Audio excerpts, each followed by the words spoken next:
ازيكم يا جماعه؟ عاملين ايه؟ يا رب تكونوا كويسين وفي احسن حال. كل سنه وانتم طيبين. الاول يعني احنا دلوقتي في العيد الاضحى، وبجد يعني الاجواء لذيذه قوي قوي. وسبحان الله، يعني بحس بجد ان العيد ده بيقرب كل الناس من بعض، وبتحسوا كده ان انتوا نفسيتكم احسن وعايزين تعملوا حاجات كتير، عايزين تخرجوا وعايزين تعملوا سكين كير وحاجات كده كتير قوي، وتشوفوا قرايبكم وتعملوا حاجات جديده مجربتوهاش قبل كده. وكمان يعني العيد ده بجد سبحان الله جاي في توقيت مع بدايه الاجازه بالظبط. يعني انا لسه مخلصه امتحانات يوم الاربع، والنهارده الجمعه اول يوم العيد، فعلى طول من ده على ده. فطبعا انتوا عارفين بعد صلاه العيد وبعد الاجواء اللذيذه اللي بتحصل اول يوم العيد دي، كله بيروح ينام، وبتحسوا بقى ان انتوا زهقانين وملين. وكمان تصادف ان احنا لسه بادئين الاجازه، فممكن النهارده نقول شويه حاجات تعملوها في الاجازه، مش بس اجازه العيد، لا الاجازه الكبيره، يعني اجازه اخر السنه. خلاص احنا عندنا حوالي شهرين 3 هنبقى قاعدين زهقانين فيهم وملين، وعندنا حاجات كتير قوي عايزين نعملها. وساعات بنقول يا امتى بقى الدراسه ترجع تاني، واحنا اصلا بنبقى عايزين الاجازه تيجي باسرع وقت وخلاص مش قادرين يعني. فلما تيجي الاجازه عايزين الدراسه، والعكس طبعا انتوا عارفين يعني. بس خلينا الاول نبقى عارفين ان الاجازه مش لازم ان احنا نعمل فيها حاجات مفيده قوي على قد ما نقدر، وان احنا نستغل كل دقيقه فيها، وان احنا نشتغل على اقصى طاقتنا عشان نحسن نفسنا. لا بجد يعني انا مقتنعه ان الاجازه احنا واخدين اجازه عشان نريح، بس طبعا ما يبقاش 100% راحه. لا طبعا يعني احنا لازم نعمل حاجات تطورنا، ولازم نعمل حاجات مفيده، ولازم نعمل حاجات تحسسنا ان احنا بقينا احسن. وده اصلا غرض الاجازه، بس الغرض الاكبر ان احنا ناخد راحه يا جماعه. يعني طول ما احنا بنذاكر في المدارس او في الكليات، بنذاكر وبنبقى حاسين ان احنا خلاص عايزين الاجازه عشان نستريح. احنا بجد من حقنا جدا جدا ان احنا نستريح. فخدوا راحتكم واستريحوا واعملوا اللي انتوا عايزينه، وبعديها لازم على طول نبدا بقى نشوف احنا عايزين نعمل ايه، اتجاهنا انهي منطقه بالظبط. عايزين نقسم الاجازه لاجزاء، يعني مثلا حاجات لنفسنا، حاجات لمستقبلنا، حاجات لربنا.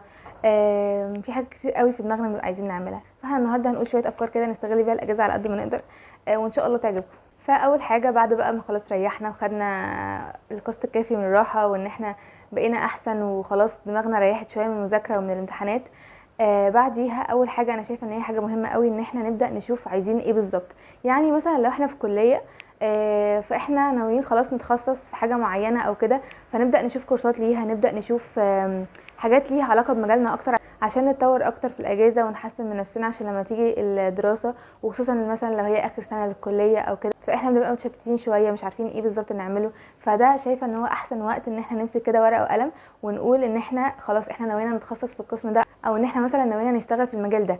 فنبدا نشوف المجال ده ايه الكورسات بتاعته، ايه الحاجات اللي احنا عايزين ناخدها.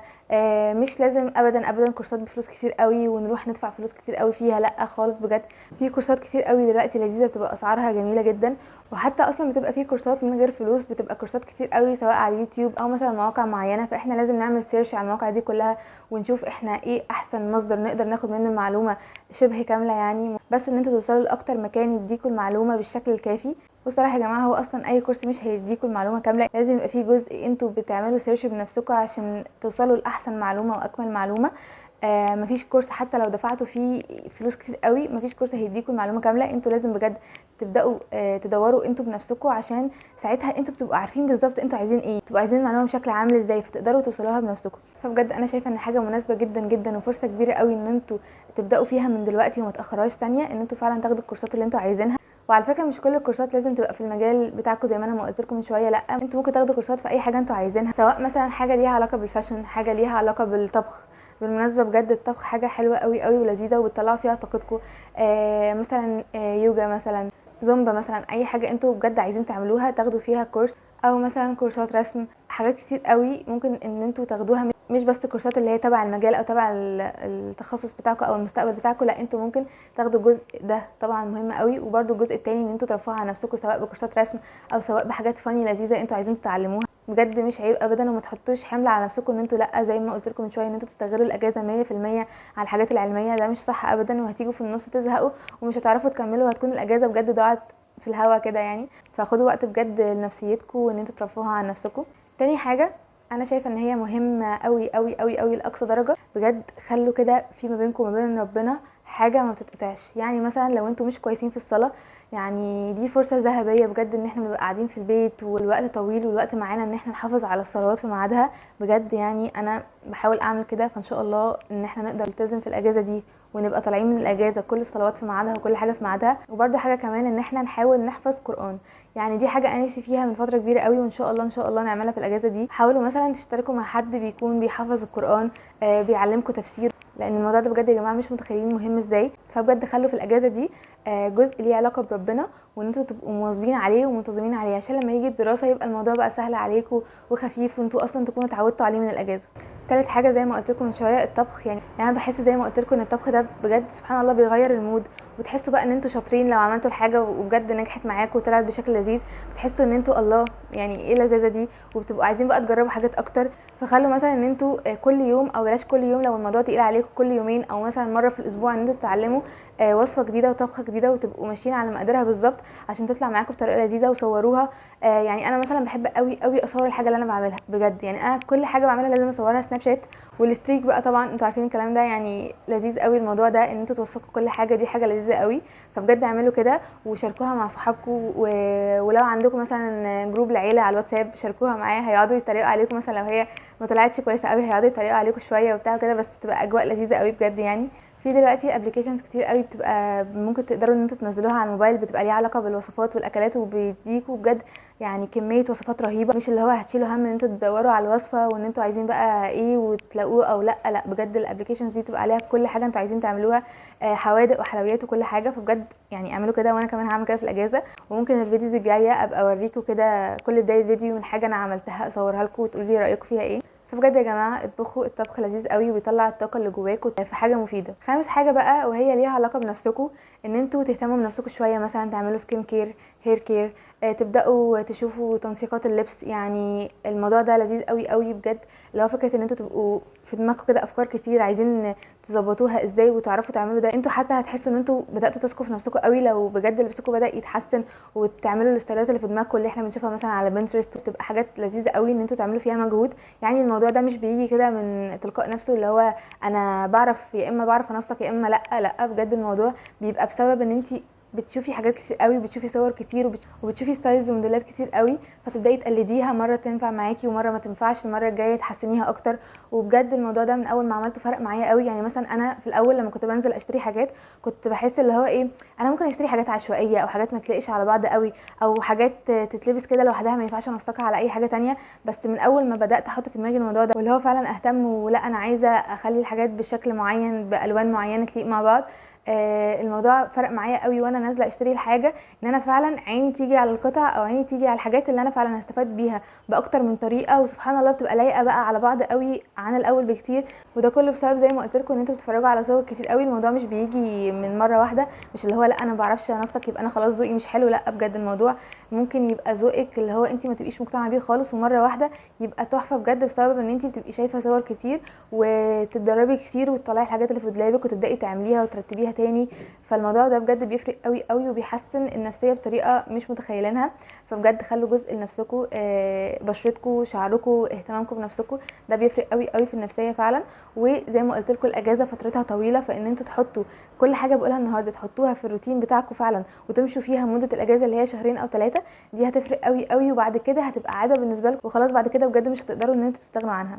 وبعد كده سادس حاجه، انتوا ممكن تشوفوا ايه الحاجات اللي انتوا مش عاجباكم في شخصيتكم بقى. يعني خلاص خلصنا الجزء اللي من بره وظبطناه تمام، بعد كده بقى نشوف الحاجات اللي من جوانا، اللي هو مثلا انا الصفه دي انا عارفه ان هي بتضايق مني، يعني بتضايق ناس كتير قوي مني ومش عارفه احلها ازاي، وانا عارفه ان انا مثلا في ناس معينين مش بيحبوا الصفات دي، تبداي تغيريها، بس مش تغيريها عشان الناس، لا خالص خالص بجد. انت لو في حاجه عاجباكي فيكي اوعي تغيريها عشان الناس، بس انا اقصد اقول فعلا الصفات اللي مش كويسه، الحاجات فعلا اللي ممكن تحسسنا ان احنا مش كويسين وناس مش بتتطور، مش عيب ابدا ان انت تاخدي راي حد مثلا قريب منك قوي وفعلا الحاجه دي تكون بتضايقك قوي، تبداي تظبطيها وتبداي تحسنيها، مش عيب ابدا طالما فعلا هي حاجه وحشه.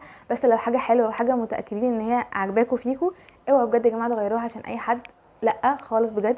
انتوا بس غيروا الحاجات اللي مش عاجباكوا فيكوا، ابداوا طوروا في شخصيتكم اكتر.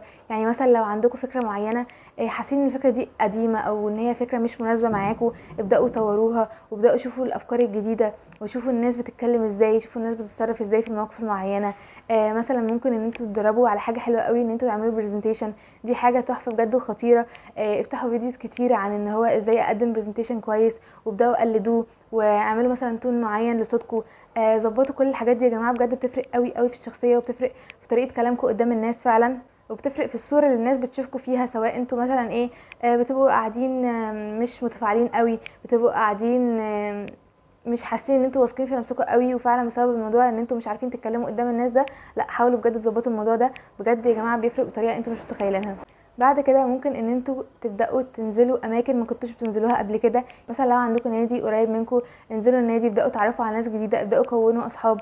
اتطوعوا في حاجه، يعني مثلا اتطوعوا في جمعيه زي رساله مثلا او حاجه شبه كده. في حاجات كتير قوي، تطوعات كتير قوي ممكن تعملوا سيرش عليها. فابداوا بجد يا جماعه دوروا على الحاجات التطوعيه دي، وابداوا شاركوا فيها، وبجد ما تخافوش ابدا. الموضوع في اوله بيبقى مخيف، واللي هو معقوله انا بعد ما كنت قاعده في البيت ده كله وما بعملش حاجه غير ان انا الاشخاص اللي بقابلهم اسرتي، اللي هي بابايا ومامتي واخواتي وشويه من صحابي اللي هم مثلا 2 أو 3، فمعقوله هطلع اشوف الناس دي؟ بجد الموضوع في الاول صعب قوي، بس بعد كده بيبقى تحفه، وبتحسوا ان انتوا اتغيرتوا قوي قوي، وبتحسوا ان انتوا بقى شخصيتكم بدات تتبني. فبجد شوفوا حاجه اتطوعوا فيها، وانزلوا قابلوا ناس كتير قوي، اعملوا علاقات. العلاقات دي بتبقى مفيده قوي قوي يا جماعه بطريقه انتوا مش متخيلينها. مش بتبقى فكره مثلا بقى مصلحه او كده، لا، دلوقتي كل حاجه في الدنيا قايمه على فكره العلاقات، ان انت علاقتك بالناس دي عامله ازاي، هيفيدوكي في حاجه معينه، وبعد كده انت هتفيديهم في حاجه بعد كده.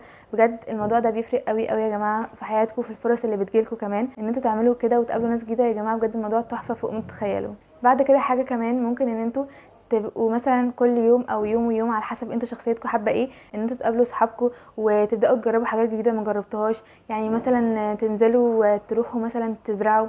انا عارفه ان دي حاجه ممكن تكون غريبه، بس في اماكن مشاتل او كده ممكن انتوا تروحوا ترسموا على اللي هي البتاعه اللي بتحط فيها الزرع، اسمها ايه، الشاليه. يعني الشاليه اللي انتوا بتحطوا فيها الزرع بيترسم عليها، وبيبقى اشكالها تحفه، وبتاخدوها معاكم. فبجد ابداوا جربوا حاجات جديده. مثلا ممكن تعملوا حاجه بالفخار، دي برضو حاجه انا نفسي قوي اجربها، وان شاء الله هجربها قريب. الحاجات دي كلها بجد بتبقى ذكرى جميله قوي قوي بينكم، وخدوا صور بيها على قد ما تقدروا. ولو تقدروا الصور دي تطبعوها وتعلقوها على الحيطان عندكم، بجد هتبقى فكره لذيذه قوي، وكل ما تبصوا لها هتفتكروا الايام دي، وهتفتكروا اللي هو قد ايه اليوم ده كان جميل ولذيذ.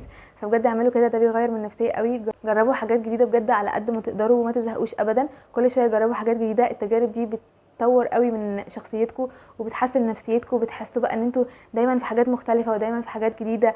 وبجد يا جماعه بتفرق قوي قوي. يعني حاجه تانية وهي الترتيب. يمكن انا اكون شخصيه الصراحه مش بترتب الدنيا قوي، او مش يعني انا شخصيه عشوائيه شويه اكتر من انا منظمه. بس يعني مثلا جيت اسبوع كده جربت ان انا انظم شويه حاجات، ان انا اخلي شويه حاجات معينه في دماغي فعلا هي اللي انا اعملها. الموضوع بجد يا جماعه بيفرق فوق ما تتخيلوا.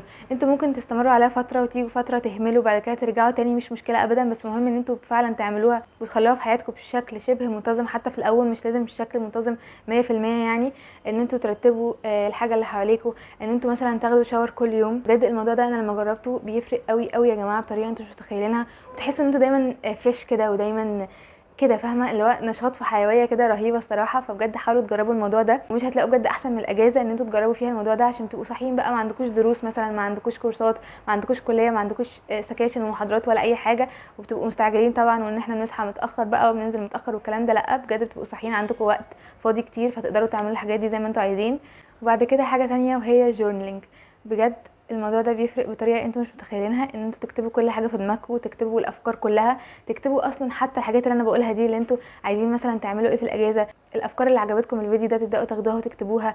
اي فكره تجيلكم، اي يوم مثلا حلو قضيتوه ان انتوا تكتبوه، اي حاجه عايزين تعملوها في المستقبل. بجد الموضوع ده بيفرق قوي قوي، وبيرتب لكم افكاركم. وسبحان الله انا مقتنعه اقتناع تام ان الحاجه مجرد ما بتتكتب، هي ممكن جزء كبير قوي منها بيتحقق بسبب ان انتوا اصلا كتبتوها، وبسبب ان خلاص دماغكم صدقت ان الحاجه دي ان شاء الله هتحصل، وان شاء الله ان احنا نشتغل عليها. فبجد بتبقى جزء كبير قوي بتحصل بسبب ان انتوا بتكتبوها. فبجد اكتبوا. وحتى اكتبوا برضو مشاعركم، ان انتوا حاسينها مثلا دلوقتي، مثلا انتوا حاسين بمشاعر سلبيه، اكتبوها عادي، واكتبوا كتير قوي قوي بجد لحد ما خلاص افكاركم تخلص، وكل المشاعر السلبيه بتبقى خلاص اتكبت كده على الورقه. وبجد بيفرق قوي قوي. وبعد ما بكتب بحس ان انا بقيت احسن، وابدا بقى اعرف انا هعمل ايه الخطوه الجايه، وابدا انظم المشاعر السلبيه دي بطريقه احسن بجد، ان انا اقعد احكيها، وان انا اقعد انطورها كده على الناس، او ان انا اقعد اشتكي بس، او اقعد ازهق الناس اللي حواليا. بجد ده مش حاجه كويسه ابدا. اكتبوها، وبجد الموضوع هيفرق قوي قوي. وحاجه تانية برضو بتفرق قوي لو انتوا عندكم فرص ان انتوا تسافروا، لو مثلا انتوا في محافظه وفي قرايبكم في محافظه تانية، حاولوا تسافروا وتقعدوا معاهم وتقضوا فتره لذيذه معاهم. موضوع السفر ده بيفرق قوي، وان انتوا تجربوا حاجات جديده بره المحافظه بتاعتكم، افكار جديده، وتشوفوا الناس اللي انتوا بتحبوهم. الموضوع ده بجد لذيذ قوي، وحاولوا تعملوه على قد ما تقدروا، ان انتوا تسافروا هنا وهنا وتشوفوا الافكار وتشوفوا الناس وتشوفوا العادات المختلفه في المحافظات. بجد بتبقى كل محافظه ليها عاده كده، وبتبقى سبحان الله ليها الطابع بتاعها والناس بتاعتها. فبجد حاولوا تعملوا كده على قد ما تقدروا، الموضوع بيفرق قوي، وبتحسوا بقى ان انتوا يعني في حياه جديده على طول. اللي هو يعني انا دلوقتي رحت مثلا سافرت، فحسيت ان انا دايما في تجديد. وان انتوا بقى لما تسافروا الناس كمان، مثلا لو انتوا عندكم قرايبكم بيبداوا ان هم عايزين بقى يخرجوكم، واللي هو يعملوا لكم حاجات لذيذه وجميله، فبتبداوا تغيروا جو. وبرده ما تنسوش ان انتوا تصوروا كل الحاجات دي. يعني زي ما قلت لكم من شويه، الصور يا جماعه بتفرق قوي، هفضل بجد اقولها كتير، الصور بتفرق قوي قوي. ومثلا في وقت صعب قوي، لما مثلا يجي وقت مضغوط، بنبدا بقى نفتح الصور اللي احنا صورناها دي زمان ونبدا نفتكر الحاجات، بيبقى بجد شعور لذيذ قوي. فبجد ما تنسوش تصوروا. بس انا كده خلصت، يعني قلت كل الافكار اللي في دماغي، يا رب تكون بجد عجبتكم وتقدروا ان انتوا تستفادوا منها. ولو عندكم افكار تانية انتوا بتعملوها وفعلا بتفرق معاكم قوي، قولها لي على طول دلوقتي. وان شاء الله الاجازه طويله ومعانا وقت كتير قوي ان احنا نعمل فيديوز كتير قوي بقى، فايبس لذيذه. يعني انا اصلا بحب قوي الاجواء اللي بشوفها في الفيديو. يعني انا مثلا ممكن اشوف فيديو بيبقى عادي خالص، الفيديو مثلا بنت بتتكلم او مثلا بنت بتعمل فلوج لذيذ بسيط كده، ببقى بحب قوي قوي ان انا اتفرج عليه، بسبب ان انا بحس احساس معين، بحس شعور معين. مش عارفه انتوا فاهميني ولا لا؟ بجد لو فاهميني قولوا لي الموضوع ده، لان انا بحس ان انا لوحدي اللي كده، اللي هو معقوله. يعني انا بجد بعشق كده نوعيه فيديوهات معينه، بسبب بس ان هي بتحسسني بشعور حلو قوي. فبجد لو انتوا كمان كده قولوا لي دلوقتي. وكمان في حاجه، انا لسه ما عملتش فلوجات خالص، فانتوا لو بتحبوا الانواع دي واللي هو الفلوجز بقى، ونروح فين ونعمل ايه ونوضب مع بعض حاجات، قولوا لي ده دلوقتي على طول. بتحبوا نوعيه ايه؟ سواء مثلا فلوجز سفر او حاجات روتين يوم عادي. لو بتحبوا كده قولوا لي، وان شاء الله نعملها قريب. وبس ان شاء الله تكون اجازه لذيذه قوي عليكم، وتعملوا كل حاجه انتوا عايزينها فيها، وتبقى اجازه عيد جميله كمان، وتخرجوا وتغيروا جو. وبس اشوفكم الفيديو الجاي ان شاء الله. باي باي.